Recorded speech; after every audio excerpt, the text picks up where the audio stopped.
Bismillahirrahmanirrahim. Assalamualaikum warahmatullahi wabarakatuh. Apa khabar semua? Didoakan supaya anak-anak semua sihat walafiat. Di samping di sisi keluarga, kita menghabiskan masa dengan bermanfaat sepanjang tempoh PKP ini. Semoga anak semua tidak lalai dengan tuntutan Allah Subhanahu Wa Taala, iaitu solat. Alhamdulillah, bersyukur kita kepada Allah Subhanahu Wa Taala kerana pada hari ini kita masih lagi berpeluang untuk menuntut ilmu.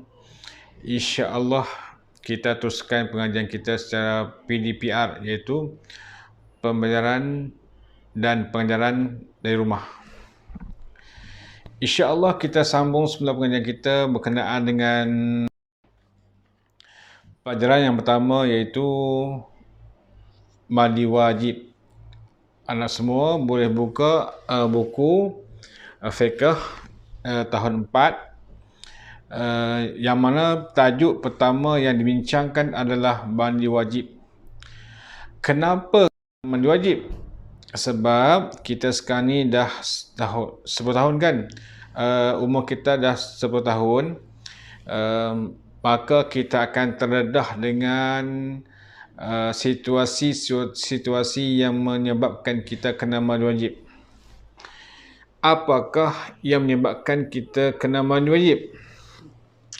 Yang pertama, mengikut pengalaman ustaz yang banyak berkecimpung dalam bidang latihan dan pengajaran tentang akal balik. Sebenarnya ustaz banyak terlibat dengan bidang-bidang tu. Bidang mendidik budak sekolah tentang mengajar kanak-kanak sekolah tentang mandi wajib dan juga akal balik.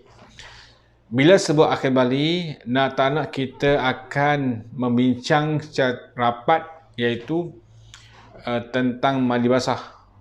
Tahu tak mandi basah? Mimpi basah.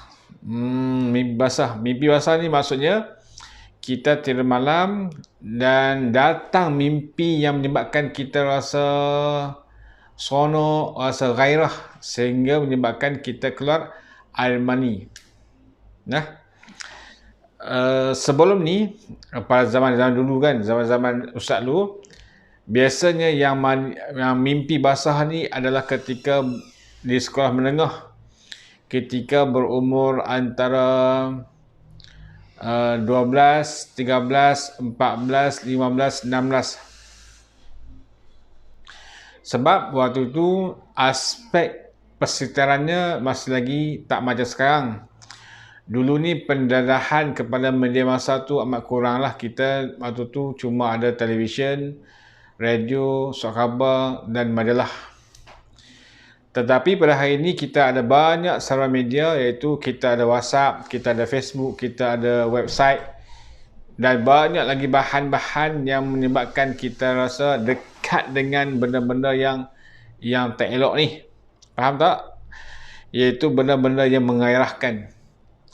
Jadi bila kata tidur malam, kita bermimpi basah, iaitu mimpi kita bersama dengan perempuan yang mana menyebabkan kita terangsang dan kita akan keluar air mani.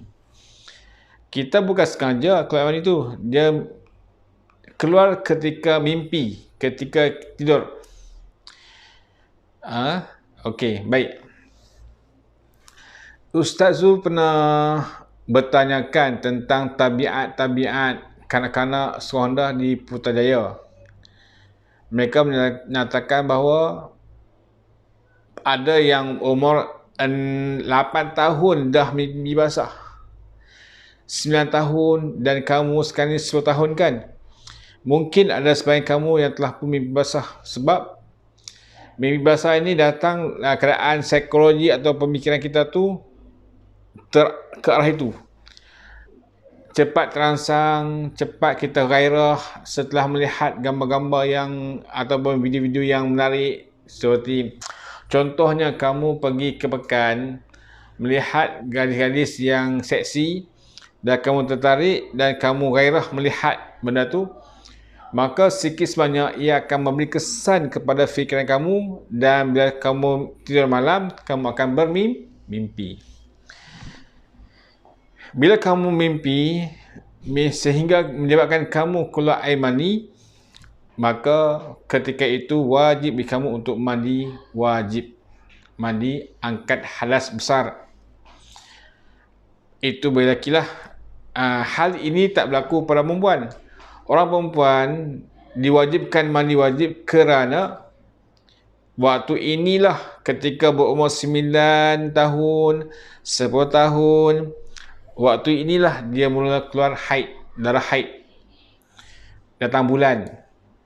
Iaitu kemaluannya mengeluarkan darah-darah kotor.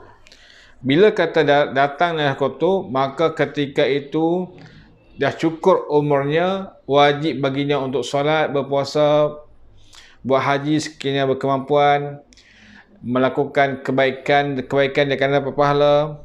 Jika dah melakukan kejahatan dia dapat dosa. Ketika itulah bila kata dia start datang bulan, start datang darah haid, maka ketika itu wajib bagi dia untuk melaksanakan segala tuntunan Allah, segala suruhan Allah SWT, dan meninggalkan segala larangannya. Termasuk juga orang lelaki pun. Orang lelaki bila kata mimpi basah, ataupun dia mengeluarkan air mani secara sengaja, ataupun dia beronani, maka bila kata keluar air mani itu, maka wajib bagi dia untuk melakukan ibadah solat, wajib baginya untuk berpuasa di bulan Ramadan, wajib baginya untuk menunaikan zakat, mengajikan haji sekiranya berkemampuan. Kalau tak dapat, berdosa. Iaitu bila kata datangnya bulan bagi orang perempuan, keluarnya air mani bagi orang lelaki, sama ada sengaja ataupun bermimpi, maka menjadi kewajipan, dia telah ditaklifkan, dia telah dipertanggungjawabkan untuk solat.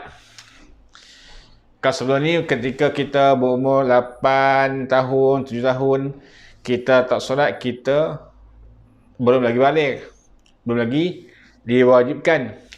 Tetapi setelah perempuan dan keluar air mani bagi orang lelaki, maka itu menunjukkan kamu telah pun akhir balik, iaitu kamu telah pun diwajibkan untuk melaksanakan segala tuntutan Allah SWT dan meninggalkan segala larangannya. Baik. Faham Kemudian apabila kamu nak mandi wajib, kamu kena berniat lah. Berniat macam mana? Berniat ni seperti mana kita nak ambil wuduk pun kena berniat, nak mandi wajib pun berniat. Kalau kata tak mandi tak berniat, maksudnya kamu hanya mandi biasa saja. Kamu tak settle lagi aspek berhadas besar tu. Apabila keluar air mani, apabila datangnya haid, maka wajib bagi kamu untuk berniat ketika nak mandi janabah ataupun mandi hadas besar, mengangkat hadas besar. Macam mana? Lihat muka surat 5, iaitu awaitu raf'al hadasil akbar lillahi ta'ala. Niat hati sahaja aku mengangkat hadas besar kerana Allah Ta'ala. Boleh kita siramkan air untuk mandian. Dengan mandi wajib ini, kita hendaklah memastikan air yang kita gunakan itu kena pada tubuh kita ni. Saya telah ulang pada minggu lepas, iaitu kena pastikan bahawa air itu kena pada bahagian-bahagian yang zahir yang ternampak.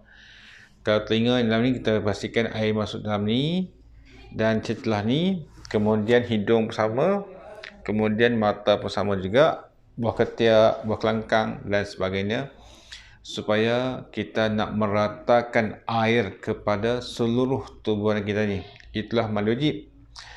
Mandi biasa tak macam tu. Mandi biasa kita cuma mandi-mandi sama-sama dah selesai. Itu mandi biasa. Tapi mandi wajib ini special sikit.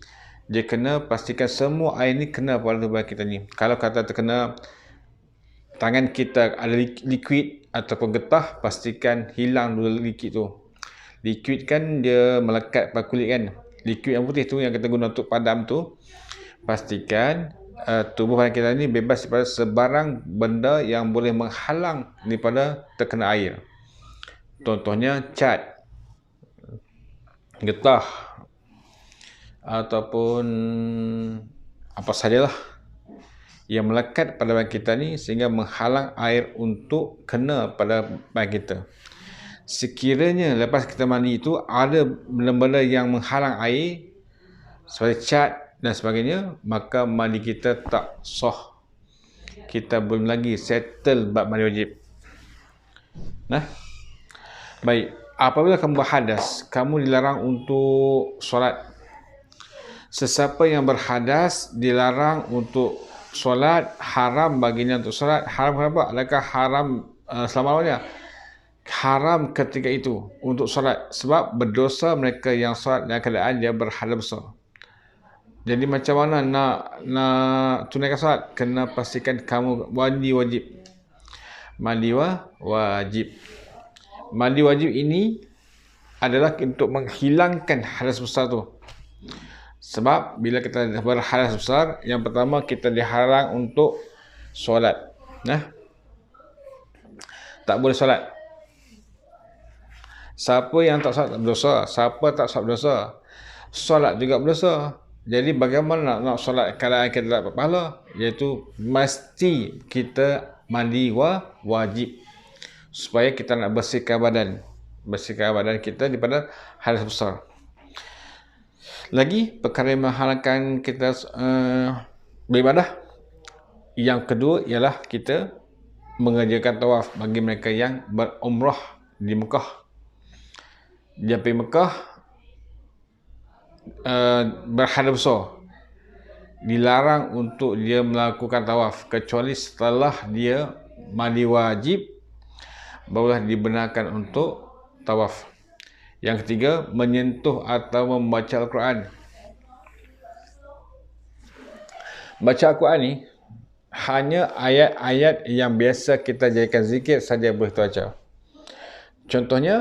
Contohnya seperti kita biasa lepas solat kita baca surah Al-Kahfi, baca Al-Kursian. Kita nak keluar rumah, ketika itu kita berhadas besar. Perempuan lah. Contohnya perempuan waktu itu dia haid, dia nak keluar rumah. Kebiasaan bagi dia keluar rumah, dia akan baca surah ayat kursi. Jadi boleh tak dia baca? Boleh, sebab itu telah menjadi zikir harian dia. Zikir harian. Kalau kata duduk sahaja nak pergi baca Quran, buka Quran baca, tak boleh. Sebab dia dalam keadaan hadas besar. Dia akan tunggu habis haid dulu, mandi wajib, mandi hadas besar, mandi janabah, barulah dibenarkan untuk membaca dan memegang Al-Quran. Baik. Yang seterusnya duduk dalam masjid. Orang yang berhadas besar dilarang untuk berada dalam masjid. Dilarang untuk duduk dalam masjid. Ini adalah larangan-larangan bagi mereka yang berhadas besar. Jadi macam mana kita nak dibolehkan untuk solat, untuk tawaf, untuk pegang dan baca Al-Quran, untuk duduk dalam masjid, beriktikaf? Ialah setelah selesai semua tu, iaitu haid dah berhenti, kita hendaklah mandi wajib ataupun mandi janabah. Mandi mangkat hadas besar. Baik. Rumusannya muka surat 8 tu kita baca. Tuntutan mandi wajib dapat menyucikan diri daripada hadas besar. Mandi wajib. Kita orang Melayu panggil mandi wajib. Tetapi ketika berniat nak mandi wajib itu, janganlah sebut saja aku mandi wajib kerana Allah Ta'ala. Bukan. Jangan niat macam tu. Niatnya adalah kita sebut sahaja aku mengangkat hadas besar kerana Allah Ta'ala. Ataupun sahaja aku mandi janabah kerana Allah Ta'ala. Ataupun sahaja aku mandi junub kerana Allah Ta'ala. Itu betul. Kalau kata mandi wajib kerana Allah Ta'ala, salah. Tuntutan mandi wajib dapat menyucikan diri daripada hadas besar. Mandi wajib memberikan kesegaran pada tubuh badan serta menjamin kesempurnaan ibadah. Itulah di antara hikmah kenapa kita diwajibkan untuk mengangkat hadas besar ataupun mandi janabah. Baik. Di sini ada soalan, ada aktiviti, iaitu adik-adik cuba sebut sekali lagi perkara-perkara yang dilarang ketika berhadas besar. Sebut. Apakah perkara-perkara yang dilarang ketika berhadas besar? Okey.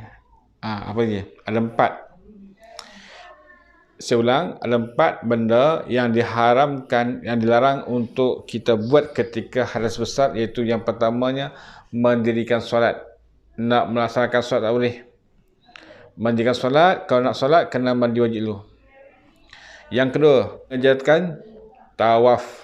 mengerjakan tawaf ketika buat umrah ataupun buat haji. Yang ketiga ialah ketika kita menyentuh atau membaca Al-Quran. Tak boleh ketika berhadas dia memegang Al-Quran dan membaca Al-Quran, tak boleh. Yang keempat ialah orang yang duduk dalam masjid, tak boleh.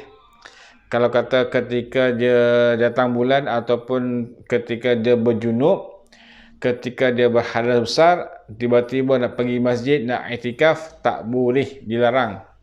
Ataupun pergi ke majlis ilmu di masjid ketika kuliah maghrib ataupun kuliah subuh, tak boleh. Dia kena duduk di luar masjid. Sebab apa? Sebab Islam nak jaga kemuliaan masjid tu. Settle dulu, mandi wajib, barulah datang ke masjid. Itulah antara aktiviti-aktiviti yang diharamkan ataupun dilarang ketika datangnya hadas besar ataupun keadaan badan yang tak suci. Itu saya bersama semua supaya jagalah kesihatan diri. Jika anda keadaan haid dan sedang berjunub, maka hendaklah mandi wajib setelah semuanya selesai, iaitu bagi perempuan setelah kering haid itu barulah dia mandi wajib.